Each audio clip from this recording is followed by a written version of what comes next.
am Dionysus, son of Zeus. My mother was Semele, Cadmus's daughter. From her womb the fire of a lightning flash delivered me. I have come here to Thebes and her two rivers, Dirce and Ismenus, disguising my divinity in a mortal shape. From the fields of Lydia and Phrygia, fertile in gold, I traveled first to the sun-smitten Persian plains, wealthy Arabia, and the whole tract of the Asian coast, where mingled swarms of Greeks and Orientals live, in vast, magnificent cities. And before reaching this, the first city of Hellas I have visited, I had already, in all those regions of the East, performed my dances and set forth my ritual to make my godhead manifest to mortal men. The reason why I have chosen Thebes as the first place to raise my Bacchic shout and clothe all who respond in fawn-skin habits and put my thyrsus in their hands, the weapon wreathed with ivy shoots, my reason is this. My mother's sister said that I, Dionysus, was not Zeus's son, that Semele, being with child, they said, by some mortal, obeyed her father's prompting and ascribed to Zeus the loss of her virginity.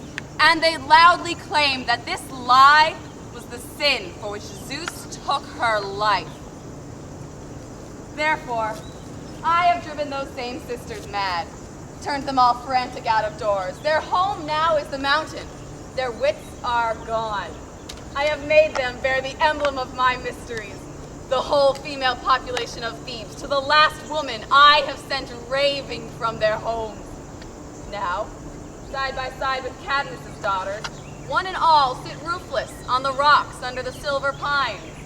For Thebes, albeit reluctantly, must learn in full this lesson, that my Bacchic worship is a matter as yet beyond her knowledge and experience. And I must vindicate my mother Semele by manifesting myself before the human race as the divine son whom she bore to immortal Zeus. Now, Cadmus has made over his throne and kingly honors to Pentheus, son of his eldest daughter Agave.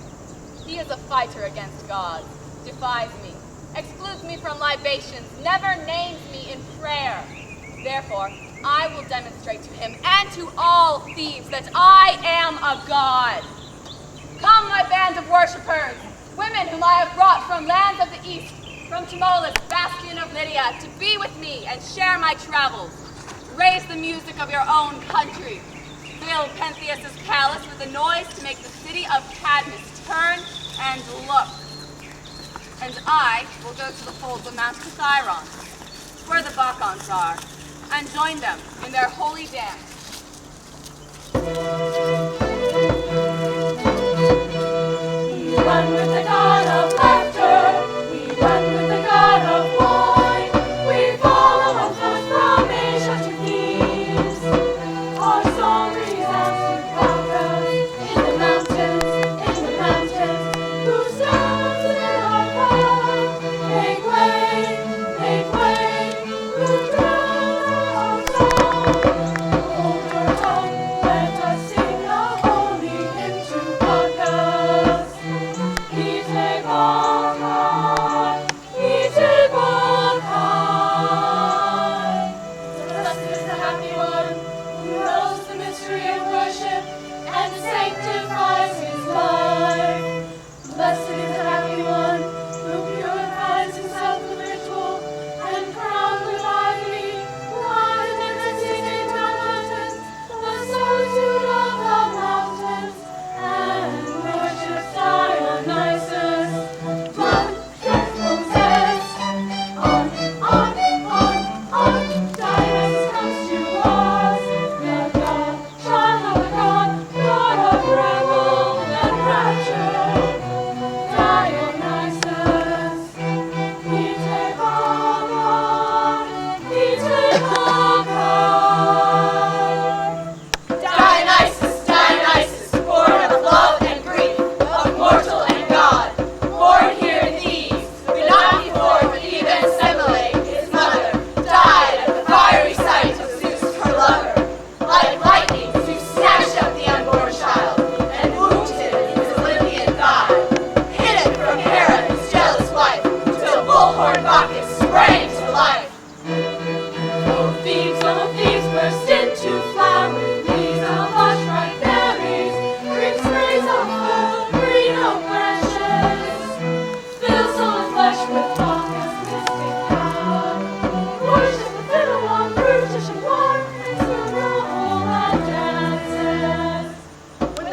is older still, but we agreed to equip ourselves with bucket wands and fawnskin cloaks and put on wreaths of ivy shoots.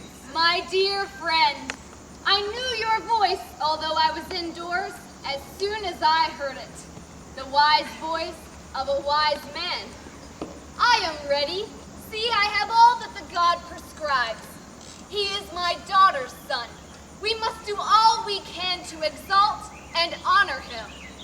Where shall we go to dance and take our stand with others, tossing our gray heads? You tell me what to do, Tiresias. I could drum the ground all night and all day too without being tired. What joy it is to forget one's age. I feel exactly the same way, bursting with youth. I'll try it. I'll dance with the rest. I'll take you there myself then, old as we both are. The god will guide us there, and without weariness. Are we the only Thebans who will dance to him? We see things clearly. All the others are perverse. We're wasting time. Come, take my hand. Hear that? Hold tight. It will be said, I lack the dignity of my age to wear the ivy wreath and set off for the dance. Not so. The god draws no distinction between young and old to tell us which should dance and which should not. He desires equal worship from all men. His claim to glory is universal. No one is exempt. Tiresias, I shall be your prophet since you are blind. Pentheus, to whom I have resigned my rule in Thebes, is hurrying here towards the palace. He appears extremely agitated. What news will he bring? I happen to have been away from Thebes. Reports of this astounding scandal have just been brought to me.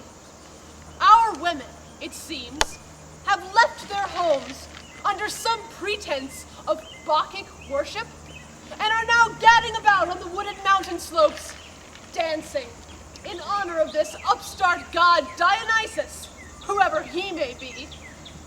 Amidst these groups of worshippers, they tell me, stand bowls full of wine, and our women go creeping off this way and that to lonely places and give themselves to lecherous men. They are Maenad priestesses, if you please. Aphrodite supplants Bacchus in their ritual. Well, those I've caught, my guards are keeping safe. Those still at large on the mountain, I am going to hunt out. And that includes my own mother, Agave, and her sisters, Ino and Autonoe. Once they're fast in iron fetters, I'll put a stop to this outrageous Bacchism.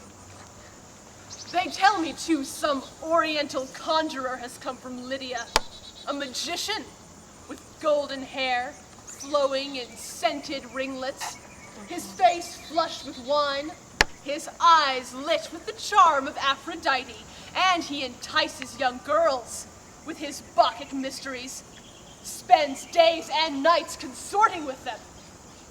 Once let me get that fellow inside my walls. I'll cut his head from his shoulders. That will stop him drumming with his thyrsus, tossing his long hair. He's the one, this foreigner, who says Dionysus is a god, who says he was sewn up in Zeus's thigh. The truth about Dionysus is that he's dead, burnt to a cinder by lightning, along with his mother, because she said Zeus lay with her. Whoever the man may be, is not his arrogance an outrage? Has he not earned a rope around his neck?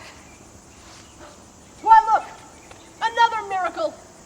Here's Tiresias the prophet, in a fawn skin, and my mother's father, a Bacchant. Well, there's a sight for laughter. Sir, I am ashamed to see two men of your age with so little sense of decency. Come, you're my grandfather. Throw down that ivy wreath. Get rid of that thyrsus. You persuaded him to this, Tiresias. By introducing a new god, you hope to collect more fees for inspecting sacrifices. Listen, your gray hairs are your protection. Otherwise, you'd be sitting now in prison with all these crazy females for promoting pernicious practices. As for the women, I tell you this, wherever the sparkle of sweet wine adorns their feasts, no good will follow from such Bacchic ceremonies. Have you no reverence, sir, no piety? Do you mock Cadmus, who sowed the dragon seed of earthborn men? Do you, Echion's son, dishonor your own race? When a good speaker has a sound case to present, then eloquence is no great feat. Your fluent tongue promises wisdom, but the content of your speech is ignorant. Power and eloquence in a headstrong man spell folly. Such a man is a peril to the state. This new god whom you ridicule, no words of mine could well express the ascendancy he will achieve in Hellas. There are two powers, young man, which are supreme in human affairs. First, Demeter. The same goddess is also Earth. Give her which name you please, and she supplies mankind with solid food. After her came Dionysus, Semele's son. The blessing he procured and gave to mankind is counterpart to that of bread, the clear juice of the grape. When mortals drink their fill of wine, the sufferings of our unhappy race are banished. Each day's troubles are forgotten in sleep. There is no other cure for sorrow. And do you scorn this legend that he was sewn up in Zeus's thigh? I will explain the truth to you. When Zeus snatched Dionysus from the lightning flame and took the child up to Olympus as a god, Hera resolved to cast him out of heaven. But Zeus took a fragment of the ether that surrounds the earth, fashioned it like a child, presented it to Hera as a pledge to soothe her jealousy and save Dionysus from her. Thus, in time, because the ancient words for pledge and thigh are similar, people confused them, and the pledge Zeus gave to Hera became transformed as time went on into the tale that Dionysus was sewn up in Zeus's thigh. Aye, and the day will come when all Hellas exalts him. Pentheus, pay heed to my words. You rely on force, but it is not force that governs human affairs. Do not mistake for wisdom that opinion which may rise from a sick mind. Welcome this god to Thebes. Offer libations to him. Celebrate his rites. Put on his garland. Dionysus will not compel women to be chaste, since in all matters self-control resides in our own natures. You should consider this, for in the Bacchic ritual, as elsewhere, a woman will be safe from corruption if her mind is chaste. Think on this too, when crowds stand at the city gates and Thebes extols the name of Pentheus, you rejoice. So too, I think, the god is glad to receive honor. Well, I at least, and Cadmus, whom you mock, will wear the ivy wreath and set off for the dance. We are a pair of gray heads, but it is our duty, and no words of yours shall lure me into fighting against gods. What you have said, Tiresias, shows no disrespect to Apollo. At the same time, you prove your judgment sound in honoring Dionysus as a mighty god. My dear son, Tiresias has given you good advice. Don't stray beyond pious tradition. Live with us. Your wits have flown to the wind. Your sense is foolishness. Even if, as you say, Dionysus is no god, let him have your acknowledgement. Lie royally that Semele may get honor as having borne a god, and credit come to us and to all our family. Come, let me crown your head with the wreath of ivy. Join us in worshiping this god. Keep your hands off. Go to your Bacchic rites, but don't wipe your crazy folly off on me. But I will punish this man who has been your instructor in lunacy. Go, someone. Comb the countryside and track down that effeminate foreigner who plagues our women with this new disease, fouls the whole land with lechery. And once you catch him, tie him up and bring him here to me. I'll deal with him. He shall be stoned to death. He'll wish he'd never brought his Bacchic rites to Thebes. Foolhardy man! You do not know what you have said. Before you were unbalanced, now you are insane. Come, Cadmus, let us go and pray both for this man, brutish as he is, and for our city, and beg the gods show forbearance. Come now, Take your ivy staff and let us go. Try to support me. We will help each other. It would be scandalous for two old men to fall. Still we must go and pay our due service to Dionysus, son of Zeus. Cadmus, the name Pentheus means sorrow. May he not bring sorrow upon your house. Do not take that as prophecy. I judge his acts. Such foolish words bespeak a fool.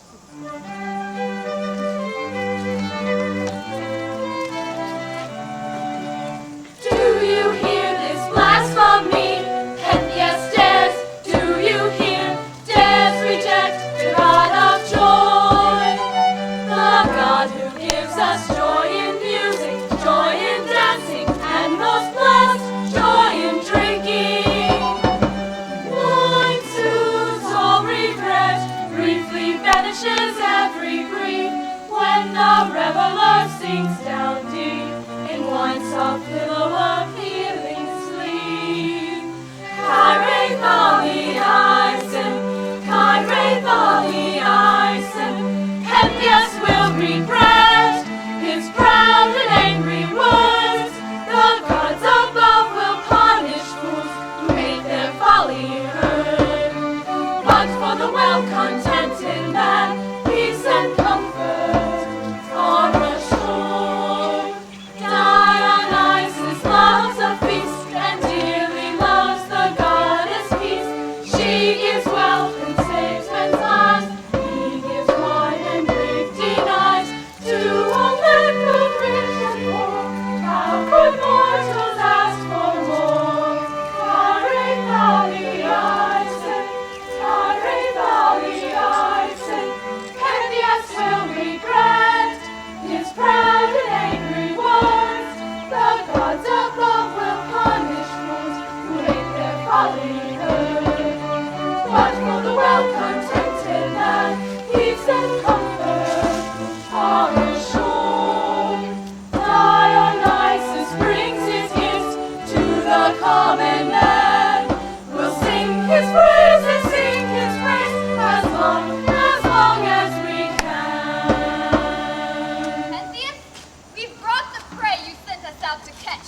We hunted him, and here he is. But, sir, we found the beast was gentle, made no attempt to run away, just held his hands out to be tied.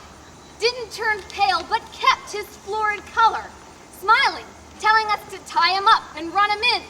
Gave us no trouble at all, just waited for us. Naturally, I felt a bit embarrassed. You'll excuse me, sir, I said. I don't want to arrest you. It's the king's command. And another thing, sir, those women you rounded up and put in fetters in the prison, those Bacchants, well, they're all gone. Turned loose to the glens, and there they are, frisking about, calling on Bromius, their god. The fetters simply opened and fell off their feet. The bolts shot back, untouched by mortal hand. The doors flew wide. Master, this man has come here with a load of miracles. Well, what happens next is your concern.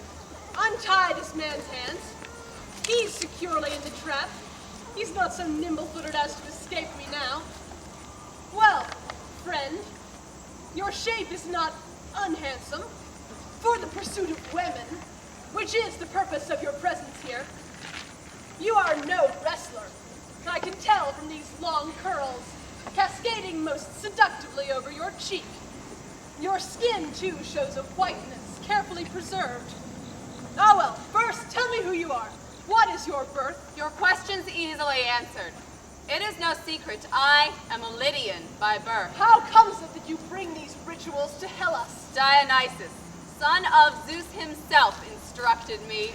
Is there a Lydian Zeus, then, who begets new gods? I speak of Zeus who wedded Semele here in Thebes. Did he possess you in a dream, or visibly? Yes, face to face. He gave these mysteries to me. These mysteries you speak of, what form do they take? To the uninitiated, that must not be told. And those who worship, what advantage do they gain? That is not for you to learn. Yet it is worth knowing. You bait your answers well to arouse my eagerness. His rituals abhor a man of impious life. You say you saw him face to face. What he like? Such as he chose to be. I had no say in that. Still, you sidetrack my questions with an empty phrase. Just so. A prudent speech sleeps in a foolish ear. Is Thebes the first place where you have introduced this god? No. Every eastern land dances these mysteries. No doubt. Their moral standards fall far below ours. In this, they are superior. But their customs differ. Do you perform these mysteries chiefly by night or day? Chiefly by night. Darkness promotes religious awe. For women, darkness is deceptive and impure. Impurity can be pursued by daylight, too. You must be punished for your foul and slippery tongue. And you, for blindness and impiety to the god. How bold this Bacchant is. A practiced pleader, too. Tell me my sentence. What dread pain will you inflict? I'll start by cutting off your delicate long hair. My hair is sacred. I preserve it for the god. I'll lock you up in prison and keep you there. The god himself, whenever I desire, will set me free. Of course, when you, with all your Bacchants, call to him. He is close at hand here and sees what is done to me. Indeed. Where is he then? Not visible to my eyes. Beside me. You, being a blasphemer, see nothing. Get hold of him. He's mocking me and the whole city. Don't bind me, I warn you. I am sane, and you are mad. My word overrules yours. I tell you, bind him fast. You know not what you are saying, what you do, or who you are. Who? Pentheus, son of Ichion and Agave. Your name points to calamity. It fits you well. Take him away and shut him in my stables, where he can stay staring at darkness. You can dance in there. I'll go. Nothing can touch me that is not ordained. But I warn you, Dionysus, whom you say is dead, will come in swift pursuit to avenge this sacrilege. You are putting him in prison when you lay hands on me.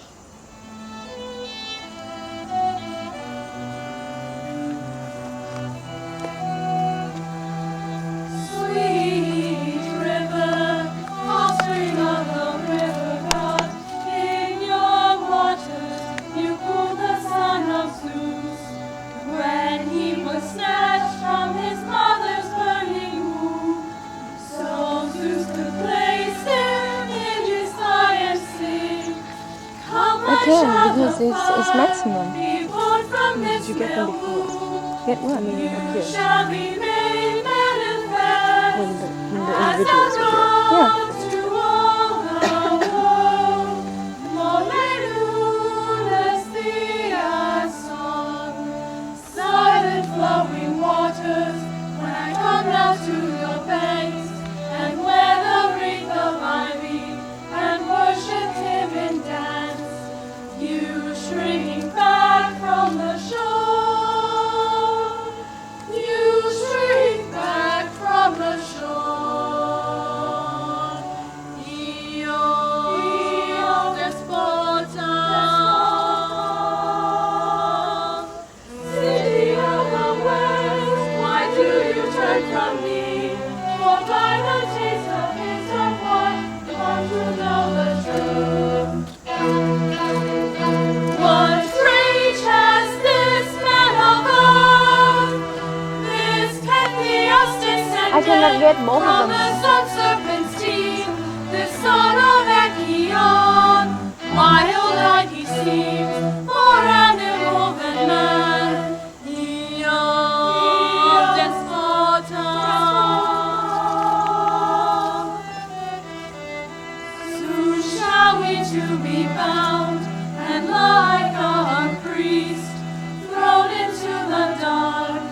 Dionysus, don't you see how your priest was wrong? Dionysus, don't you see how your children suffer?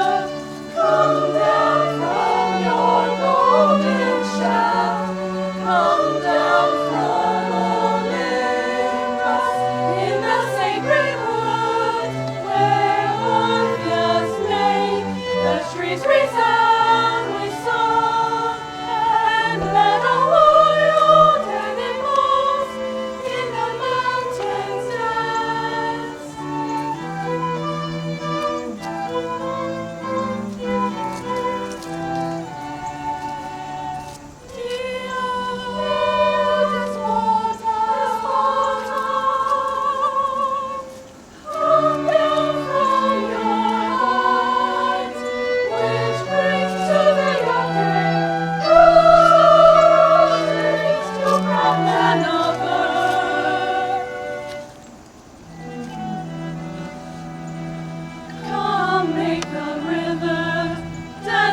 Romance is with us. He shouts from prison to shout of victory. Down, trembling Minas! Hurl yourselves to the ground! Your god is wrecking the palace roof to floor. He heard our cry. He is coming, the son of Zeus!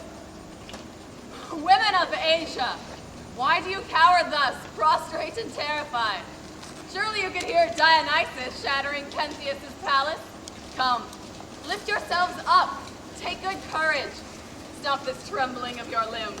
We are saved. Oh, what a joy to hear Bacchae call ring out. We were all alone, deserted. You have come and we rejoice. Tell us now how you escaped the clutches of this wicked man. I alone, at once, unaided, effortlessly freed myself. How could that be? Did Pentheus not bind your arms with knotted ropes? There, I made a mockery of him. He thought he was binding me, but he neither held nor touched me, save in his deluded mind.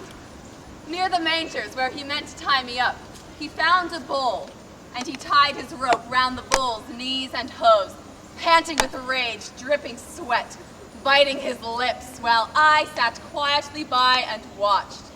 It was then that Dionysus shook the building, made the flame. Pentheus snatched up his murderous sword, darted indoors. Thereupon Dionysus, as it seemed to me, I merely guessed, made a phantom hover in the courtyard. Pentheus flew at it, stabbing at the empty sunlight, thinking he was killing me. Now, he's dazed and helpless with exhaustion. He has dropped his sword. He, a man, dared to take arms against a god.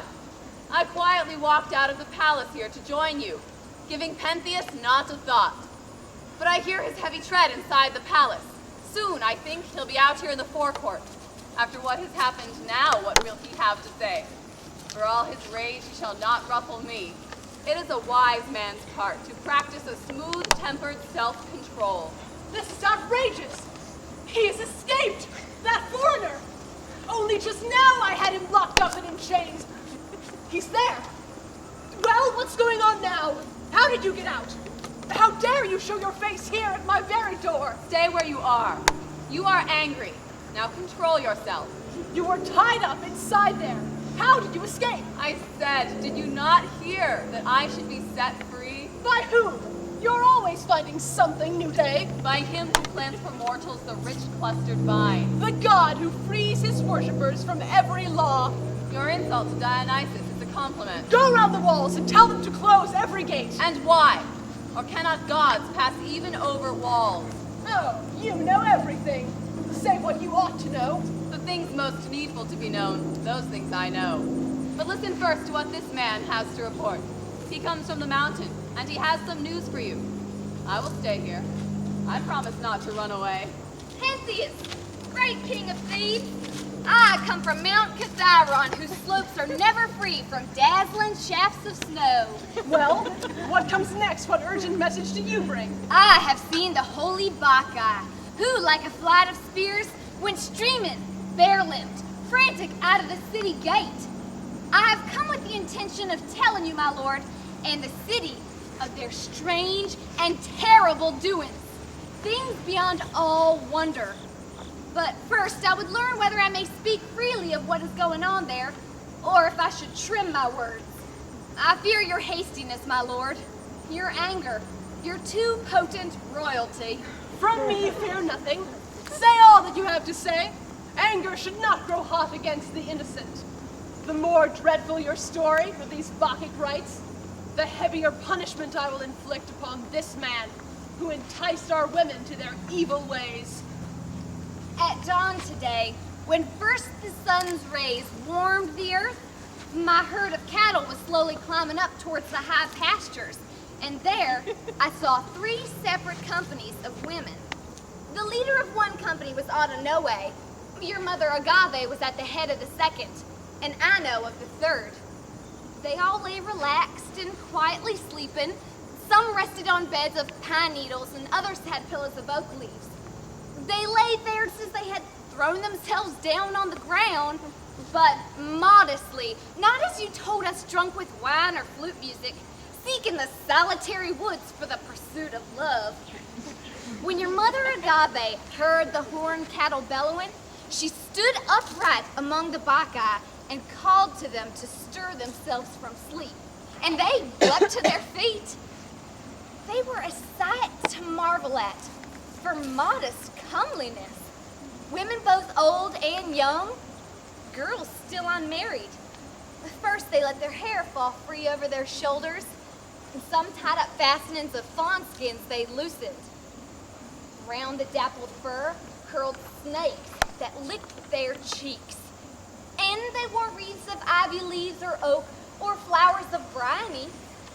One would strike her thyrsus on a rock, and from the rock a limpid stream of water sprang.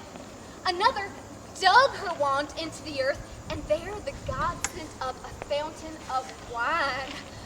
Those who desired milk had only to scratch the earth with fingertips, and there was the white stream flowing for them to drink, while from the thyrsus a sweet ooze of honey dripped. If you had been there and seen all this, you would have offered prayers to this god whom you now condemn. We herdsmen then and shepherds gathered to exchange rival reports of these strange and extraordinary performances. And one, he said, "Shall we hunt down Agave, Pentheus's mother, and bring her back from the rituals and gratify the king? What do you say?" This seemed a good suggestion, so we hid ourselves in leafy bushes, waiting. When the set time came, the women began brandishing their wands, preparing to dance, calling in unison on the son of Zeus, Iacchus, Bromius, and with them the whole mountain, and all the creatures there joined them in the mystic rite of Dionysus, and with their motion all things moved. Now Agave, as she danced, passed close to me, and I at once leapt out from hiding, bent on capturing her. But she called out, "Oh, my swift-footed hounds, these men are hunting us. Come, follow me. Each one of you arm herself with the holy thyrsus and follow me." So we fled and escaped being torn in pieces by those possessed women. But our cattle were there, cropping the fresh grass, and the women attacked them with their bare hands. You could see one take a full-uddered, bellowing young heifer and hold it by the legs with her two arms stretched wide. Others seized on our cows and tore them limb from limb. You'd see some ribs or a cleft hoof tossed high and low, and rags of flesh hung from pine branches dripping blood. Bulls, which one moment felt proud rage hot in their horns, the next were thrown bodily to the ground, dragged down by hands of girls in thousands. They stripped the flesh from the bodies faster than you could wink your royal eyes. Then, skimming bird-like over the surface of the ground, they scoured the plain and they fell on 2 villages. The villagers, enraged at being so plundered, armed themselves to resist. And then, my lord, an amazing sight was to be seen. The spears those men were throwing drew no blood, but the women, hurling a thyrsus like a spear, dealt wounds. In short, those women turned the men to flight. There was the power of a god in that. Then they went back to where they started from, to the place the gods had caused the fountains to flow for them, and they washed off the blood, and snakes licked clean the stains till their cheeks shone. So, Master, whoever this divinity may be, receive him in this land. His powers are manifold, but chiefly, as I hear, he gave to men the vine to cure their sorrows. And without wine, neither love nor any other pleasure would be left for us. I shrink from speaking freely before the king. Yet I will. There is no greater god than Dionysus. This Bacchic arrogance advances on us like a spreading fire, disgracing us before all Hellas. We must act now. Tell all my men who carry shields, heavy or light, all riders on fast horses, and all my archers with their twanging bows to meet me in readiness for an onslaught on these maniacs. This is beyond all bearing, if we must let women so defy us. You refuse, Pentheus, to give heed to what I say, or change your ways. Yet still, despite your wrongs to me, I warn you, stay here quietly. Do not take up arms against a god. Dionysus will not tolerate attempts to drive his worshippers from their holy hill. I'll not have you instruct me. You have escaped your chains, now be content. Or must I punish you again? I would control my rage and sacrifice to him if I were you, rather than kick against the goads. Can you, a mortal, measure your strength with the gods? I'll sacrifice, yes. Blood of women, massacred wholesale as they deserve, among Kithiron's glen. Your army will be put to flight. What a disgrace for bronze shields to be routed by those women's wands. How can I deal with this impossible foreigner? In prison or out, nothing will make him hold his tongue. My friend, a happy settlement may still be found. How? Must I be a slave to my own slave women? I will, using no weapons, bring those women here. Hear that, for the gods' sake. You're playing me some trick. What trick, if I'm ready to save you by my skill? You planned this with them, so that the rituals can go on. Indeed, I have planned this. Not with them, but with the god. Bring out my armor there. That is enough from you. Wait! Do you want to see those women, where they sit together, up in the hills? Well, yes. For that, I'd give a weighty sum of gold. What made you fall into this great desire to see? It would cause me distress to see them drunk with wine. Yet you would gladly witness this distressing sight. Of course. If I could quietly sit under the pines. They'll track you down, even if you go there secretly. Openly, then. Yes, what you say is very true. Then shall I lead you? You will undertake to go. Yes. Lead me there at once. I am impatient. Then you must first dress yourself in a fine linen gown. Why in a linen gown? Must I first change my sex? In case they kill you, if you are seen there as a man. Again, you are quite right. How you think of everything. It was Dionysus who inspired me with that thought. Then how can your suggestion best be carried out? I'll come indoors with you myself and dress you. What? Dress me? In women's clothes? But I would be ashamed. Do you want to watch the Maenads? Are you less eager now? What kind of dress did you say you would put on me? First, I'll adorn your head with locks of flowing hair. And after that, what style of costume shall I have? A full-length robe, and on your head shall be a garland. Besides these, is there anything else you'll put on me? A dappled fawn skin round you, a thyrsus in your hand. I could not bear to dress myself in women's clothes. If you join the battle with the Maenads, blood will flow. You're right. I must first go and spy on them. That way is better than inviting force by using it. The Maenads must not mock me. Better anything than that. Now I'll go in and think how best to act. You may do so. My preparations are all made. I will go in then, and either I'll set forth at the head of my armed men, or else I'll follow your advice. Women, this man is walking into the net. He will visit the Bacchae, and there death shall punish him. Dionysus, for you are not far distant. All is now in your hands. Let us be revenged on him.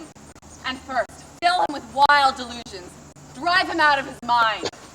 While sane, he'll not consent to put on women's clothes. Once free from the curve of reason, he will put them on. I long to set Thebes laughing at him as he walks in female garb through all the streets, to humble him from the arrogance he showed when first he threatened me. Now I will go to array Pentheus in the dress which he will take down with him to the house of death, slaughtered by his own mother's hand. And he shall know, Dionysus, son of Zeus, in his full nature God, most terrible, although most gentle to mankind.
flies in the face of the customs and beliefs of his own race, shall be hunted down, shall be hunted down.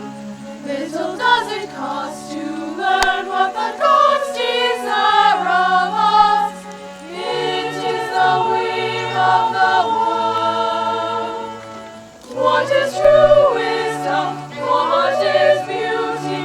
What could be better than in your hand to hold your enemy's fate? Beauty is always true, and true beauty. Teach us love, Lord, teach us Zion. Joy of the storm endure, the honor safely reach.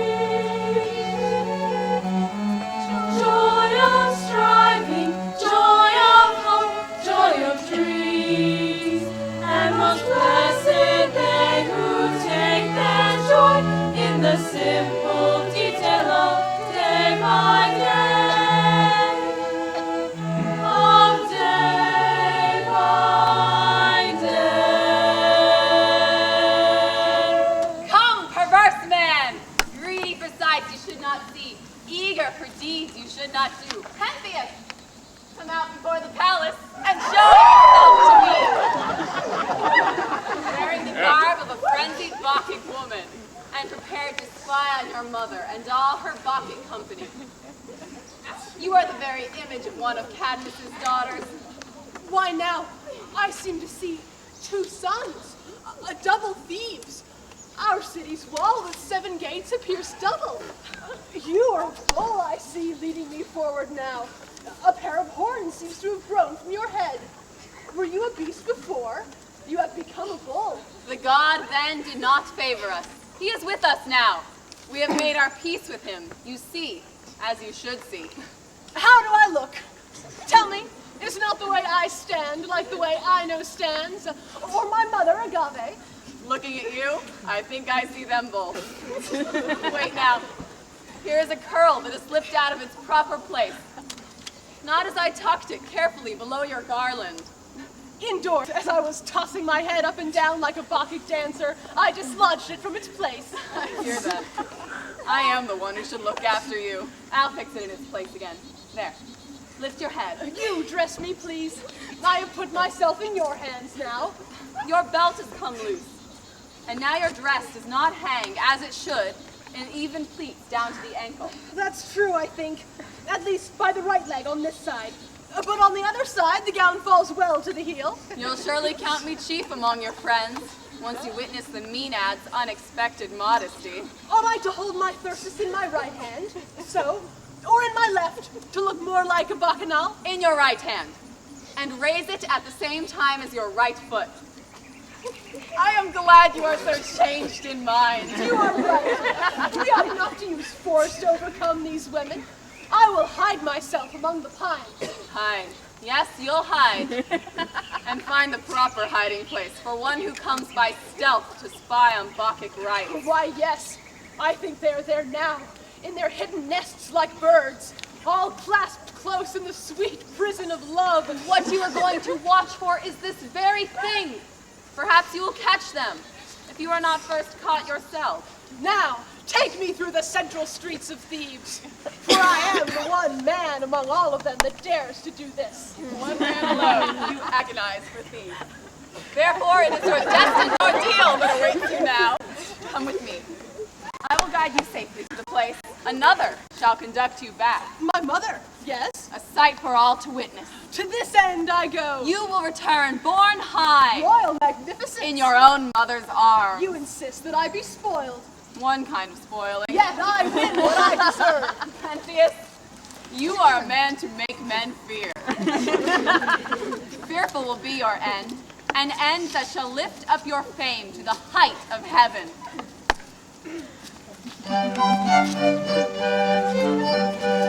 Fly, mad hounds, to the mountains, where Cadmus' daughters dance. Now spy upon their rapture, his mother will see Pentheus. She'll rouse her fellow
saw the shameless son of the god.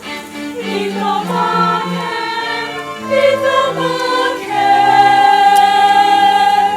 Oh, house of one shown glorious throughout Hellas, home of the old Sidonian king who planted in this soil the dragon's earth-born harvest. How I weep for you. Slave though I am, I suffer with my master's fate. Are you from the mountains, from the Bacchae right? What news? Pentheus, son of Ikion, is dead. Oh, Lord, your divine power is revealed. What, woman? What was that you said? Do you exult when such a cruel fate has overtaken the king? I am no queen. I sing my joy in the forest soon. Not anymore do I cower in the care of prison. Do you think Thebes has no man left who can take command? Dionysus commands me, not Thebes, but Dionysus.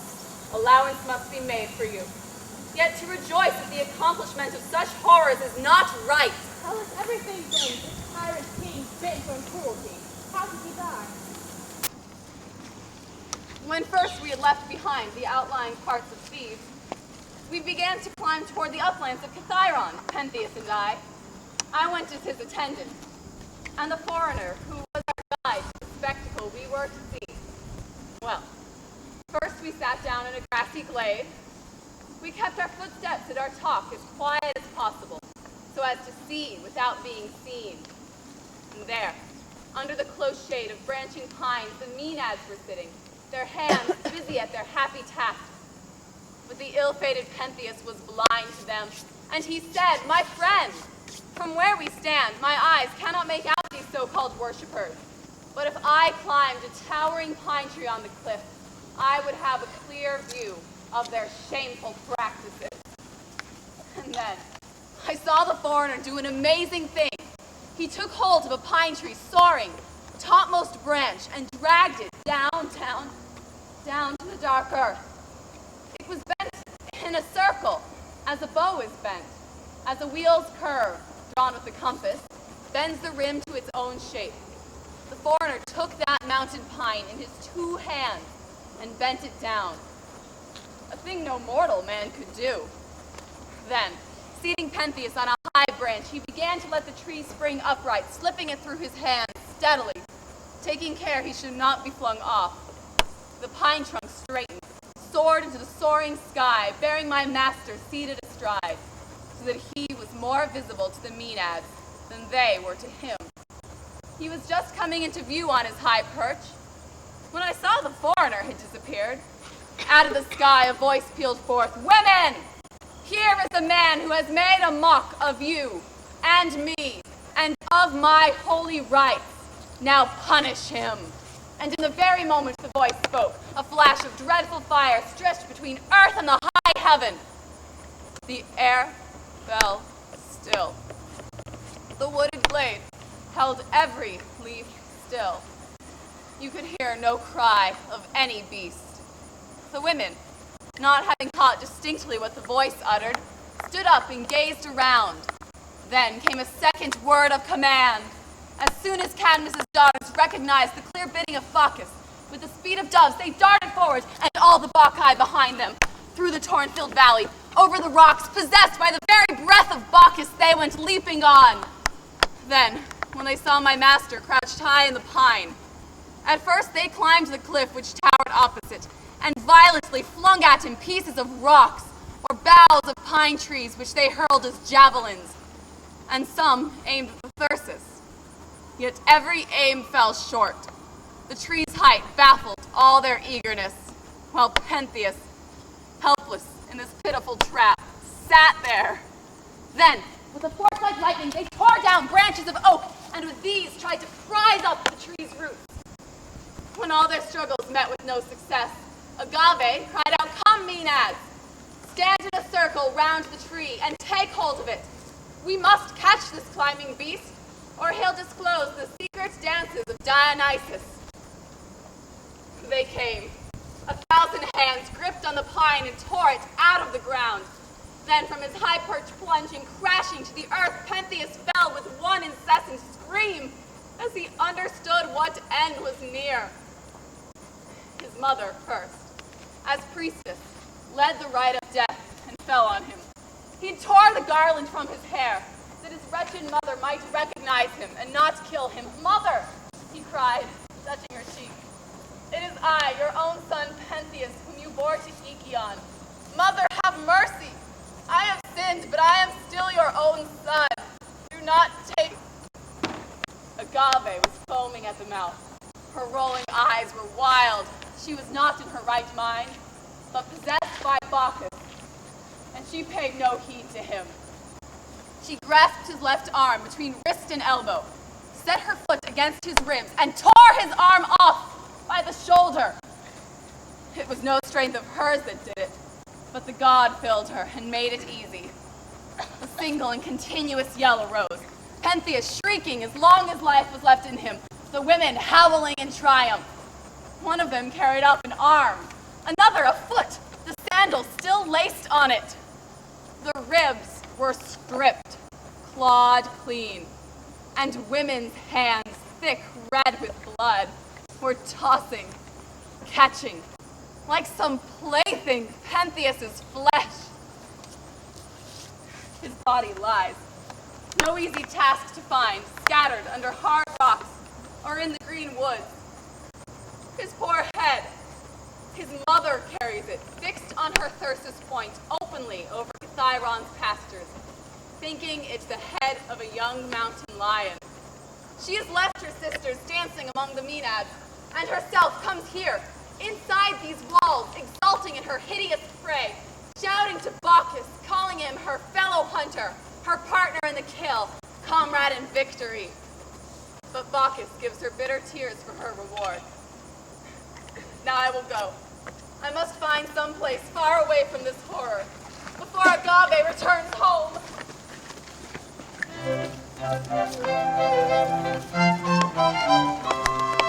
Dance, dance, oh dance, to the great god Bacchus.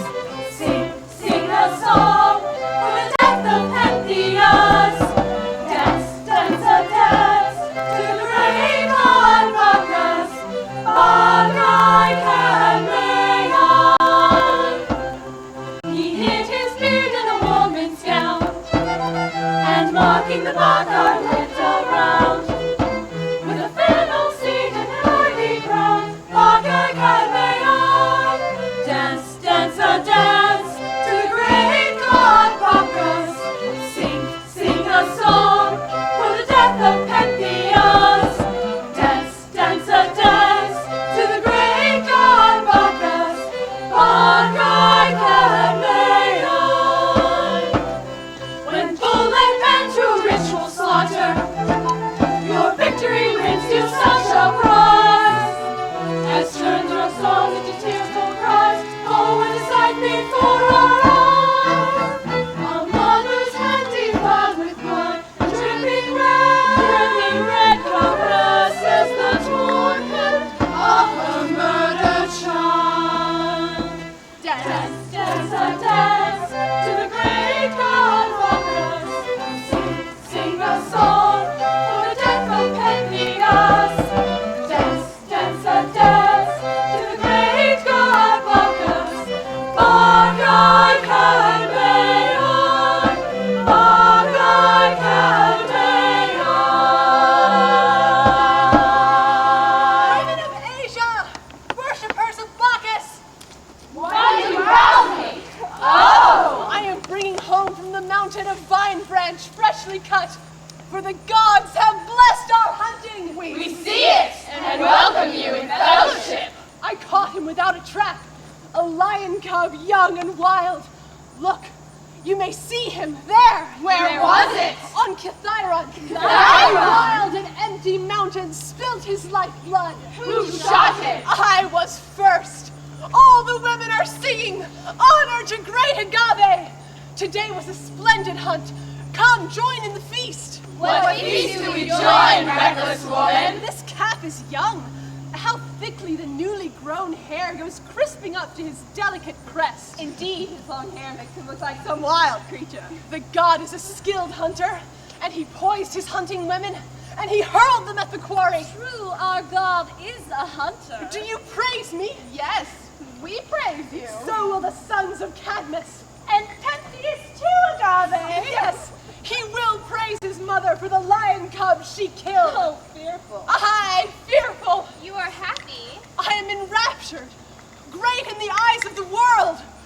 Great are the deeds I've done, and the hunt that I hunted there. Come then, Agave. Show this triumphant spoil you brought home. Show it to all of Thebes. Come, all you Thebans living within these towered walls. Come, see the beast we, Cadmus's daughters, caught and killed. Caught not with nets, but with our own bare arms and fingers. Where is my father?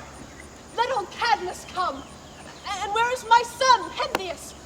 Let him climb a strong ladder and nail up on the cornice of the palace wall this lion's head that I have hunted and brought home. Come, men. Bring your sad burden that was Pentheus. Come, set him at his own door. By weary, endless search, I found his body's remnants scattered far and wide. I had already returned with old Tiresias from the Bacchae dance, and was inside the walls when news was brought me of my daughter's terrible deed. I turned straight back, and now return, bringing my grandson, whom the Maenads killed. But I understand that Agave had come dancing on her way to Thebes. And there, indeed she is, a sight for misery. Father, now you may boast as loudly as you will that you have sired the noblest daughters of this age. I have left weaving at the loom for greater things, for hunting wild beasts with my bare hands. See this prize, here in my arms? I won it, and it shall be hung on your palace wall. There, Father, take it in your hands. Be proud of my hunting. Oh, misery unmeasured, sight intolerable, oh, bloody deed enacted by most pitiful hands. Your wretchedness demands the bitterest tears, but mine is next to yours. Dionysus has dealt justly, but pursued justice too far. Born of my blood, he has destroyed my house. What an ill-tempered creature an old man is. How full of scowls. I wish my son were a great hunter like his mother, hunting beasts with the young men of Thebes. But he can only fight with gods. Father, you must correct him. But where is he? Will not someone go and call him here to see me, and to share in my great happiness? Alas, my daughter, if you've come to understand what you have done, how terrible your pain will be. If you remain as you are now, though you could not be happy, at least you would not feel your wretchedness. Why not happy? What cause have I for wretchedness? Come here. First, turn your eyes this way. Look at the sky. I am looking. Why should you want me to look at it? Does it appear the same to you, or is it changed? Yes, it is clearer than it was before, more luminous. And this disturbance of your mind, is it still there? I don't know what you mean. But yes, I feel a change. My mind is somehow clearer than it was before. Could you now listen to me and give a clear reply? Yes, Father. I have forgotten what we said just now. When you were married, whose house did you go to then? You gave me to Ikion. Of the Sown race, they said. Yes. Ikion had a son born to him. Who was he? Pentheus. His father lay with me, I bore a son. Yes. And whose head is it that you're holding in your arms? A lion's. So the women said who hunted it. Then look straight at it. Come, to look is no great task. What am I looking at? What is this in my hands? Look at it steadily. Come closer to the truth. I see. Oh gods, what horror! Oh, what misery! Does this appear to you to be a lion's head? No! I hold Pentheus's head in my accursed hands! It is so. Tears have been shed for him before you knew. But who killed him? How did he come into my hands? Oh, cruel hour that brings a bitter truth to light. Tell me, my heart is bursting, I must know the rest. It was you, Agave, and your sisters. You killed him. Where was it done? Here in the palace or where else? Where long ago, Actaeon was devoured by hounds. Kithyron? But what evil fate took Pentheus there? He went to mock Dionysus and your Bacchic rites. What were we doing on Kithyron?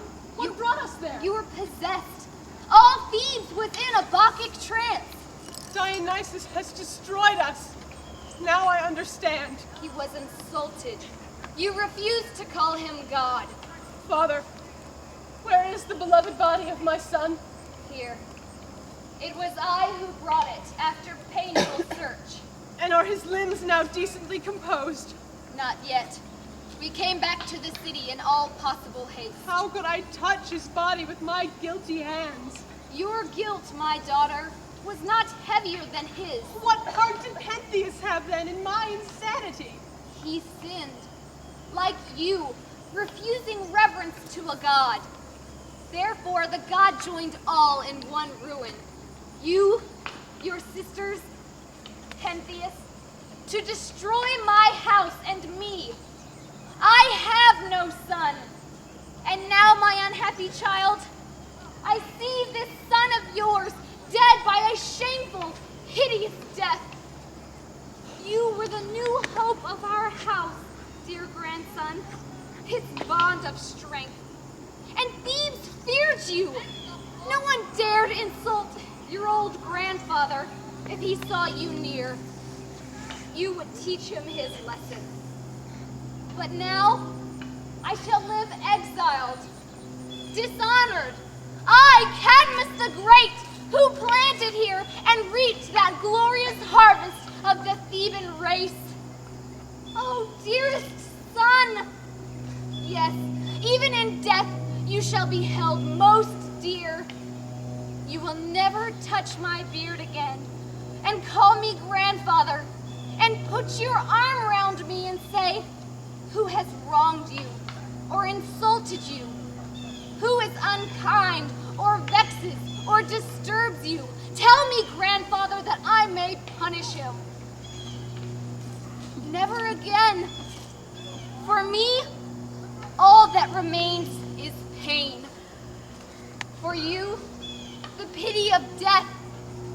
For your mother, tears. Torment for our whole family. If any man derides the unseen world, let him ponder the death of Pentheus and believe in gods. I grieve for your fate, Cadmus. Although your grandson's death was justly merited, it falls cruelly upon you. Father, you see how one disastrous day has shattered my whole life, turned my pride to shame, my happiness to horror. Now my only wish is to compose my son's body for burial, and lament for him, and then die. But this is not lawful, for my hands are filthy with pollution of their own making. When I have spilt the blood I bore, and torn the flesh which grew in my own womb, how can I after that enfold him to my breast or chant his ritual dirge? And yet I beg you pity me, and let me touch my son, and say farewell to that dear body which I cherished and destroyed unknowing. It is right that you should pity, for your hands are innocent. My daughter, you and I and our whole house are crushed and broken by the anger of this powerful god. It is not for me to keep you from your son. Men, set your burden on the ground before Agave. Dear child, how cruel, how unnatural are these tears, which should have fallen from your eyes on my dead face. Now I shall die with none to mourn me.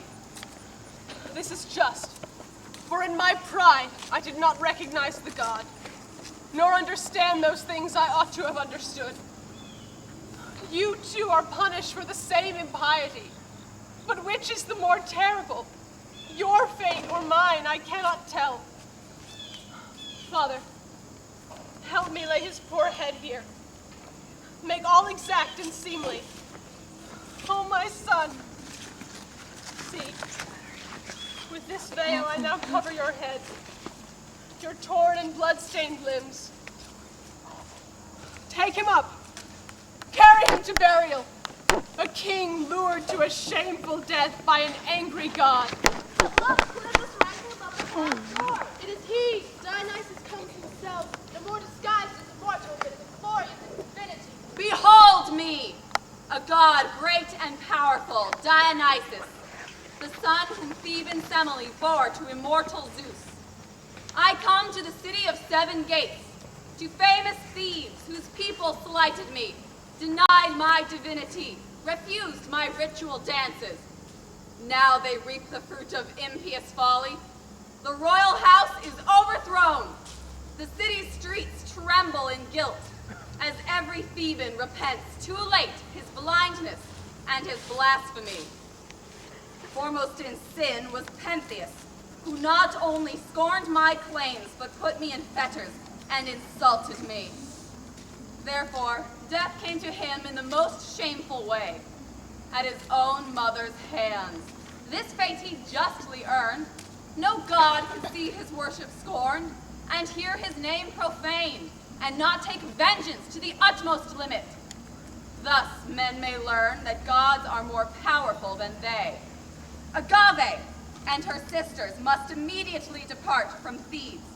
Their exile will be just penance for the pollution which this blood has brought upon them. Never again shall they enjoy their native land. That such defilement ever should appear before the city's altars is an offense to piety. Now, Cadmus, hear what suffering fate appoints for you. You shall transmute your nature and become a serpent. Your wife Harmonia, whom her father Ares gave to you, immortal, likewise shall assume the nature of beasts and live a snake. The oracle of Zeus foretells that you, at the head of a barbaric horde, shall with your countless army destroy many cities. But when they plunder Loxias' oracle, they shall find a miserable homecoming. However, Ares shall at last deliver both you and Harmonia, and grant you immortal life among the blessed gods. I who pronounce these fates am Dionysus, begotten not by a mortal father, but by Zeus. If you had chosen wisdom when you would not, you would have lived in wealth and safety, having the son of Zeus your friend. Have mercy on us, Dionysus. We have sinned. You know too late. You did not know when you should. We acknowledge this, but your revenge is merciless. And rightly. I am a god, and you insulted me. Gods should not be like mortals in vindictiveness. All this my father Zeus ordained from the beginning. No hope, Father. Our harsh fate is decreed. Exile. Go, then. What is destined cannot be deferred. Dear child, what misery has overtaken us all? You and your sisters and your old, unhappy father. I am to set forth from home and live in barbarous lands. I am to reach no respite from this curse. I may not even cross the downward stream of Acheron to find peace in death. And I, in exile, Father, shall live far from you. Why do you cling to me, as the young swan clings fondly to the old, helpless and white with age? Where can I turn for comfort, homeless in exile? I do not know. Your father is little help to you. Farewell, my home. Farewell, the land I know. Exiled, accursed, and wretched, now I go forth from the door where first I came a bride. Go, daughter. Find some secret place to hide your shame and sorrow. Father, I weep for you. I for your suffering, and your sisters too. There is strange tyranny in the god who sent against your house this cruel punishment. Not strange. Our citizens despised his claim, and you and they put him to open shame. Father, farewell. Farewell, poor child. You go to a hard fate. Farewell. I go to lead my sisters by the hand, to share my wretchedness in a foreign land. Come, see me forth. Gods, lead me to some place where loathed Kithyron may not see my face. Nor I, Kithyron. I have had my fill of mountain ecstasy. Now take who will my holy ivy wreath, my thyrsus rod, all that reminds me how I served this god. Gods manifest themselves in many forms, bring many matters to surprising ends. The things we thought would happen do not happen. The unexpected God makes possible, and that is what has happened here today.